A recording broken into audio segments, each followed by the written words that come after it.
The land down under has never been easier to reach. United Airlines has more flights between the US and Australia than any other US airline, so you can fly nonstop to destinations like Sydney, Melbourne, and Brisbane. Explore dazzling cities, savor the very best of Aussie cuisine, and get up close and personal with the wildlife.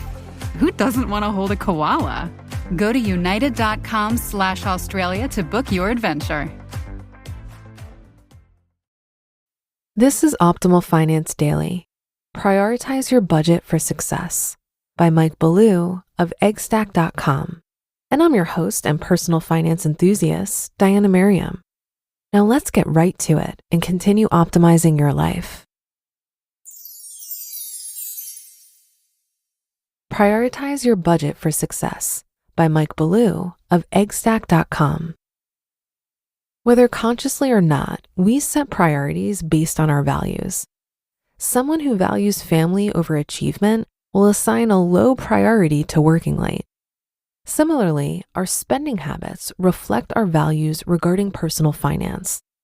Let's look at how to prioritize your budget for success. First, we need to define success. Is it making ends meet? Is it paying bills on time? What about setting some money aside for emergencies and retirement? Everyone needs an emergency fund to deal with life's little surprises. Without it, you'll be asking your family for help or getting out your credit card. Relying on credit for unexpected expenses can snowball into a serious debt problem. Saving for retirement is even more important. Social Security was never meant to be a retiree's sole source of income. It takes a considerable amount of cash to bridge the gap between Social Security and the average American lifestyle. Success is making ends meet, paying bills on time, and setting money aside for emergencies and retirement. Prioritize your budget for success. Now that we've defined success, how is it achieved? It requires some introspection into spending habits. Housing, food, and transportation consume the bulk of our resources. Next is healthcare, entertainment, clothing, gifts, faith-based or charitable giving, and numerous ancillary costs. You might be tempted to focus on the big ticket items, but it's the smaller things that more readily affect change. Do you stop for coffee on your way to work every morning? What do you typically do for lunch? What about your evenings? How do you spend your time? What do you do when your car gets dirty? If you own a home, do you pay someone to mow your lawn? If something breaks or requires maintenance, do you call somebody to do it? A recent survey found that 1/3 of Americans spend more on coffee than they save. Last year, Starbucks broke its previous record with revenues topping $26 billion. Did you contribute to that? Coffee doesn't have to be expensive. You can brew a cup at home for about 20 cents. Have you ever given any thought to what motivates the typical restaurateur? What do you think they value most, your health or your money? Restaurants make money by loading up your food with salt and grease to make it taste better, so you'll come back for more. Why spend money to go out to lunch when you can bring something from home that's better for you and costs less? Do you spend your evenings swilling drinks at the bar? If you're single, you probably think it's a good way to meet someone. It's really not. You can have a beer or a glass of wine at home for under $1. How does that compare to your average bar tab? When's the last time you washed your car? Really washed it yourself? You're wasting money every time you pull into a car wash. You can wash your car at home for pennies, and it probably won't take any longer than waiting in line at a car wash. Homeowners. If you are relatively young and able-bodied, you don't need to pay someone to mow your lawn. Chances are you could use the exercise anyway. And would it kill you to change the filter in your furnace? You can save hundreds each year by performing your own maintenance on your home and automobile. If you struggle with your budget and have little or nothing left over to save for emergencies and retirement, you don't have a funding issue, you have a spending problem. Every day, people waste money on frivolous luxuries, money they could be saving. It'll all work out, they tell themselves. Maybe someday, when they're old and destitute, they'll question whether all those lattes were worth it. Retirement savings. The average retirement period in the US is 18 years.